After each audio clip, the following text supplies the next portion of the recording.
Madame Erpelding, bonjour. Merci d'avoir accepté cette interview pour la revue Forum. C'est une contribution qui paraîtra dans une série dédiée à l'éducation artistique et culturelle qui sera proposée entre juillet 25 et juillet 26. C'est une initiative qui a été proposée par Tonia Raus de l'Université de Luxembourg, Céline Schall de l'Université et de la Ville d'Esch et moi-même, Sandrine Guibarch de la Fondation Zoma. Pour commencer, pour vous présenter, est-ce que vous pourriez nous dire quels sont vos liens professionnels avec l'éducation artistique et culturelle ? Tout à fait, je m'appelle Nadine Erpelding, donc je travaille au ministère de la Culture et je suis responsable de tout ce qui est développement des publics, accès à la culture, participation culturelle pour le plus grand nombre. Et dans ce contexte-là, évidemment, l'éducation joue un rôle fondamental. Et mes liens avec l'éducation passent essentiellement en fait, par le ministère de l'Éducation et le script, mais pas seulement. Mais en tout cas, c'est là où se plante en fait ma mission, c'est-à-dire dans l'éducation formelle et non formelle, veiller à ce que le volet de la culture ne soit pas oublié surtout, mais soit développé. Et aussi faire le lien entre le monde de l'enseignement et celui de la culture avec les institutions culturelles, les acteurs culturels sur le terrain. Quel état des lieux vous faites de cette éducation artistique et culturelle aujourd'hui au Luxembourg? Où est-ce que vous la situez? À travers quoi? Alors je dois avouer que je trouve qu'il y a eu vraiment beaucoup de changements. Essentiellement, en fait, dans la perception de la culture dans l'éducation, du rôle de la culture dans l'éducation. C'est-à-dire qu'on est passé de quelque chose qui était, on fait un peu d'éducation artistique, enfin un peu de dessin et de bricolage et un peu de musique. C'était pour... Alors, je ne sais pas si c'était pour alléger le programme à l'époque ou pour développer la motricité, mais il n'y avait pas la culture pour la valeur de la culture et pour l'expérience culturelle. Ça a beaucoup changé, les mentalités ont changé. Et je trouve qu'il y a eu vraiment beaucoup d'initiatives qui ont vu le jour ces dernières années, avec à la fois les acteurs culturels qui vont plus activement chercher le terrain de l'école, en fait, qui propose vraiment des activités ciblées parce qu'ils ont bien compris que c'est tellement important d'avoir les enfants à cet âge-là, et parce que l'école reste le grand dénominateur commun, surtout la petite enfance où tout le monde va à l'école et la mixité est encore là. Et ça dépend beaucoup moins de l'environnement personnel et privé, familial, si on est exposé à la culture ou pas. Et d'un autre point de vue, les enseignants, je trouve, sont beaucoup plus ouverts à essayer des choses nouvelles avec les enfants et avec les jeunes, voient le bénéfice d'activités qui ne sont pas de l'ordre de l'éducation frontale, et cherchent vraiment à multiplier les expériences pour leurs élèves. Ils ont souvent très bien compris aussi leur rôle de celui qui va rendre possible l'exposition à des choses auxquelles tout le monde n'a pas accès en dehors de l'école. Et par contre, il est évident que c'est encore quelque chose qui est assez inégal à travers le pays. Donc, tout dépend aujourd'hui quand même toujours de la direction de l'école, des enseignants et de leur motivation personnelle. Si les enfants sont exposés à plus de culture ou moins de culture, voilà, c'est la même chose d'ailleurs pour d'autres secteurs, mais je regarde maintenant que la culture. Donc on n'est pas encore dans un système où la culture a sa vraie valeur et cette exposition ou la participation culturelle est universelle. Donc elle est encore assez inégale et on est toujours un peu à la merci de l'intérêt des enseignants en fait. Tout à fait. Et pour juste poursuivre un petit peu, parce que vous l'avez mentionné tout à l'heure, vous disiez, oui, on travaille aussi avec le ministère de l'Éducation. On le sait, l'éducation artistique et culturelle repose sur une dynamique interministérielle. Est-ce que ça, vous pouvez nous en dire quelles sont vos relations? Est-ce qu'il y a une évolution qui a été notée? Alors, je ne peux rien dire sur l'évolution, pour être honnête, parce que comme ça fait pas tellement longtemps que je suis là, mais mon expérience, heureusement, on a une très très bonne relation, de mon point de vue. Et je trouve que justement, il y a un vrai retour de la part de l'éducation, parce que en tant que ministère de la Culture, nous on est limité, on ne peut pas interagir, enfin pas agir directement sur l'éducation nationale. Donc il nous faut les partenaires du ministère de l'Éducation. Mais je trouve que justement, qu'ils sont très ouverts, que ce partenariat est d'égal à égal. Alors que le ministère de l'Éducation a beaucoup plus de poids que le ministère de la Culture. On est, en termes d'administration, on est un petit joueur. Mais justement,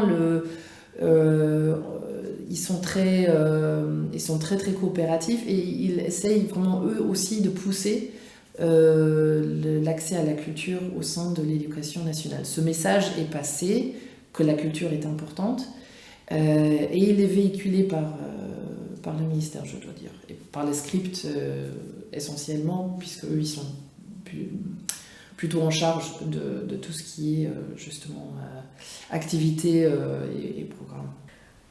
Et est-ce que peut-être vous avez un exemple à nous donner de la manière dont, dans votre fonction actuelle, vous contribuez au développement de cette EAC du point de vue du ministère de la Culture? Oui, alors ça c'est plus difficile, comme je disais, dans le sens de l'éducation formelle et non formelle, mais ce cadre qui est donné, en effet, nous, on ne peut pas agir sans nos partenaires du script, ce qui me semble tout à fait normal.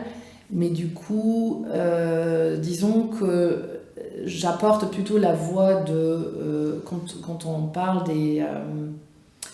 des activités, comme c'est le cas des résidences d'artistes, comme c'est le cas pour Culturama. Évidemment, mon rôle, c'est de veiller à ce que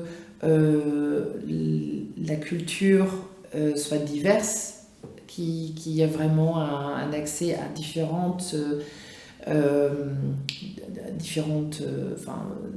sortes de culture, et qu'on n'est pas seulement sur du dessin et peut-être un peu de musique, mais qu'en fait justement d'essayer de pousser des choses qui sont moins accessibles de manière générale, comme la danse par exemple, qui est très peu traitée à l'école, qui est aussi quelque chose dans la vie privée, en dehors de quelques écoles, des écoles de danse.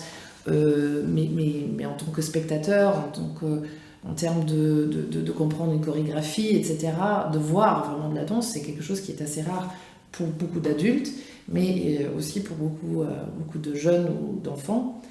Ça, c'est un exemple. Mais, et puis, c'est aussi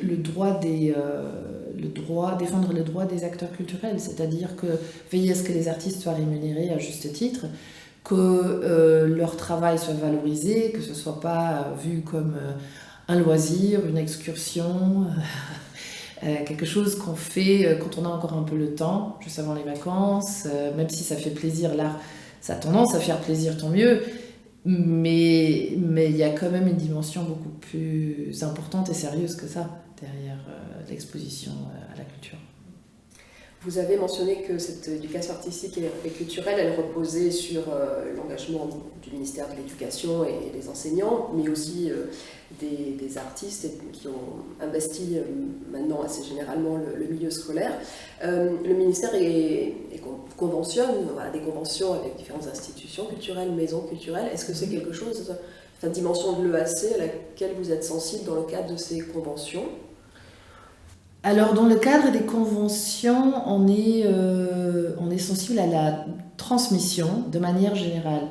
C'est vrai que nous n'avons pas dans les conventions ce n'est pas précisé qu'il faut travailler avec les écoles. Par contre, alors déjà c'est quelque chose que la plupart des acteurs culturels de toute façon ont la volonté de faire, mais on met l'accent sur l'accessibilité et essayer d'ouvrir en fait sa programmation au plus grand nombre. Ça inclut les écoles évidemment, mais c'est vrai que ce n'est pas particulièrement précisé parce qu'on se rend compte qu'en fait beaucoup d'institutions culturelles ont une programmation, quasi toutes, ont une programmation spécifique pour les écoles, voire les maisons relais, et souvent moins pour d'autres publics. C'est pour ça qu'on ne renforce pas par la convention, mais c'est évidemment quelque chose qui fait partie de leur mission, de la médiation culturelle de manière générale. Est-ce que vous identifiez pour l'avenir des choses qui sont encore des freins ou des obstacles au développement de l'éducation artistique au Luxembourg et sur lesquels il faudrait travailler un peu plus bas? Oui, alors c'est ce que j'avais dit auparavant, le côté inégal où on est quand même repose toujours sur un modèle où les projets doivent être particulièrement poussés, portés soit par la direction d'une école, soit par les enseignants. Ça c'est quelque chose qui pour moi constitue toujours un peu un frein. Si on avait une politique, je prends un peu les devants, je sais que mes collègues de l'éducation sont toujours un peu effrayés quand on dit ça, mais en fait je prends quand même souvent le modèle français comme exemple où les sorties dans les musées, les sorties culturelles de manière générale sont dans le programme. Tout le monde doit le faire. Et c'est vrai qu'ici il y a une réticence par rapport à ça. Ce que je peux comprendre, mais en même temps, on voit quand même le résultat. Enfin moi je trouve qu'il y a une vraie différence. En France, la culture a une valeur beaucoup plus importante.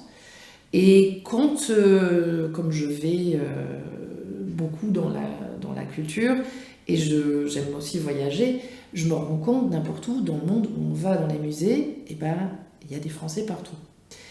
Beaucoup plus dans les musées en fait qu'ailleurs.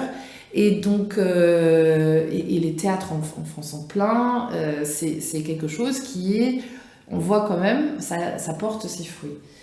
Donc, je pense que la seule façon de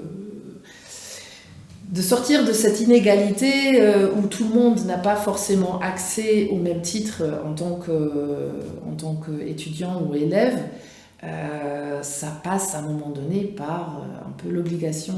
Je sais que le programme évidemment est très rempli, que c'est pas évident, mais j'espère que peut-être que plus d'initiatives et plus de valorisation de manière générale vont peut-être avoir le même effet. Peut-être qu'on n'est pas obligé de passer par l'obligation justement.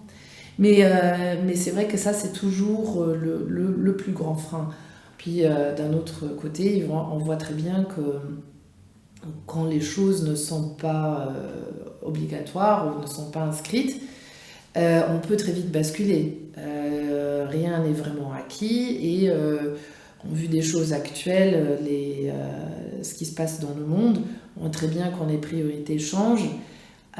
C'est surtout des choses, tout ce qui est de l'ordre social, tout ce qui est de l'ordre culturel, ou même la science, tout ça, ça prend le recul. On investit ailleurs, et pas seulement en termes de finances. Et je trouve que justement, au vu des développements actuels, où dès qu'il y a un gouvernement qui est un peu autoritaire, qui se met en place, les premiers attaqués, c'est les acteurs culturels et les scientifiques. Ce qui est quand même incroyable, puisque c'est toujours ceux-là qui sont les moins importants ailleurs. Et je me dis que c'est quand même assez alarmant, et ça devrait mettre un peu plus... disons, l'accent sur le fait que peut-être qu'il faut beaucoup mieux équiper les jeunes à être conscients de ces choses-là, pas seulement les jeunes, mais on est d'accord. Mais puisqu'on parle de l'éducation, le formel et non formel, la valorisation de l'exposition à la culture de développer un esprit critique, d'avoir le sens de l'observation, d'avoir la patience d'observer, de questionner, d'entrer dans un sujet. C'est des choses qui devraient être beaucoup plus importantes puisqu'on voit à quel point notre société est très fragilisée de ce point de vue.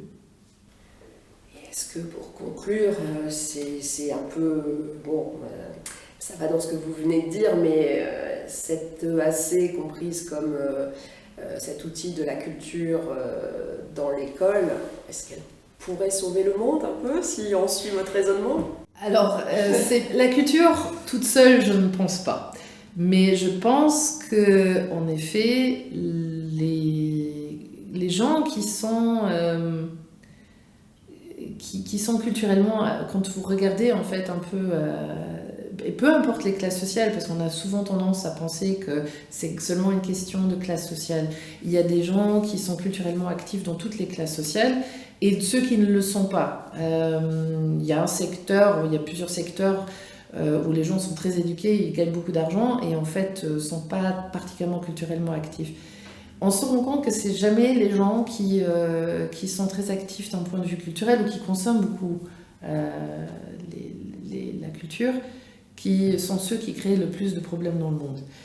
Donc, ma conclusion assez simpliste, c'est que même si la culture ne sauve pas le monde, en tout cas, elle peut contribuer à un meilleur monde. Et plus on est nombreux à s'intéresser à la culture et à garantir l'accès pour tous et la participation culturelle à tous, mieux on se portera, je pense. Merci beaucoup, Madame Papeli.